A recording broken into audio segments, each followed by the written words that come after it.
एक बार की बात है, एक छोटे से गांव में एक युवक रहता था जिसका नाम राजू था।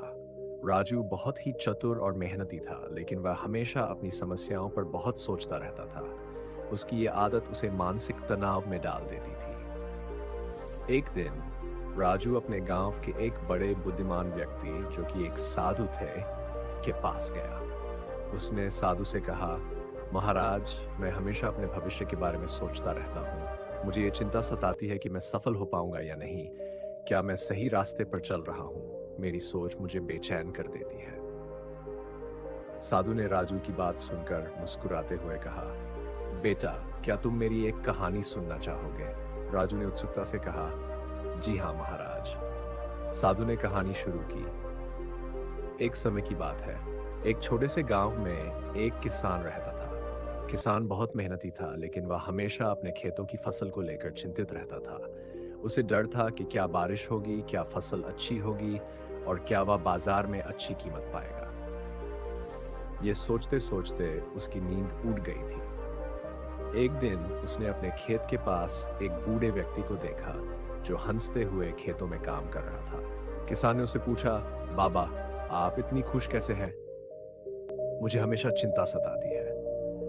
बूढ़े व्यक्ति ने मुस्कुराते हुए कहा, बेटा, मैं भी अपने जीवन में बहुत सारी चिंताओं का सामना कर चुका हूँ, लेकिन मैंने सीखा है कि जो चीजें मेरे नियंत्रण में नहीं है, उनके लिए चिंता करना बेकार है। मैं केवल वही कर सकता हूँ जो मेरे हाथ में है।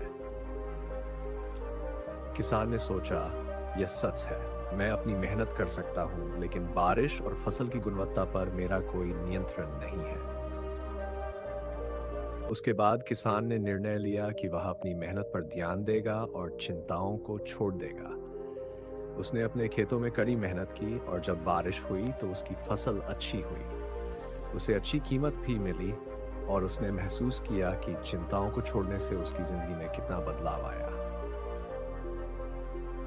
साधु ने कहानी समाप्त की और राजू से कहा, बेटा, तुम्हें भी इस किसान की तरह सोचना चाहिए। तुम केवल वही कर सकते हो जो तुम्हारे नियंत्रण में है। अपने भविष्य की चिंता करने से बेहतर है कि तुम वर्तमान में जियो और अपने कार्यों पर ध्यान केंद्रित करो। राजू ने साधु की बातों को समझा और उन्होंने उसे धन्यवाद कहा। उस दिन के बाद राजू ने अपने विचारों पर नियंत्रण पाना शुरू किया। उसने सोचा, मैं अपने भविष्य के बारे में सोचने के बजाय अपने वर्तमान में जीऊंगा और अपनी मेहनत करूंगा। धीरे धीरे राजू ने अपने जीवन में सकारात्मक बदलाव महसूस किया। उसने खुद को चिंताओं से मुक्त कर लिया और अपने सपनों की ओर बढ़ने लगा। इस कहानी से हमें यह सीख मिलती है कि जब मैं अपने भविष्य की चिंताओं में उलझ जाता हूं, तो मुझे अपने वर्तमान पर ध्यान देना चाहिए। अगर मैं मेहनत करूंगा और अपनी कोशिशें करूंगा, तो जीवन में सफल हो सकता हूं। कहानी का संदेश यह है कि चिंताओं का भार हमें दबा देता है, लेकिन जब मैं अपने कार्यों पर ध्यान देता हूं और वर्तमान में जीता हूं, तब मुझे सुख और सफलता प्राप्त होती है।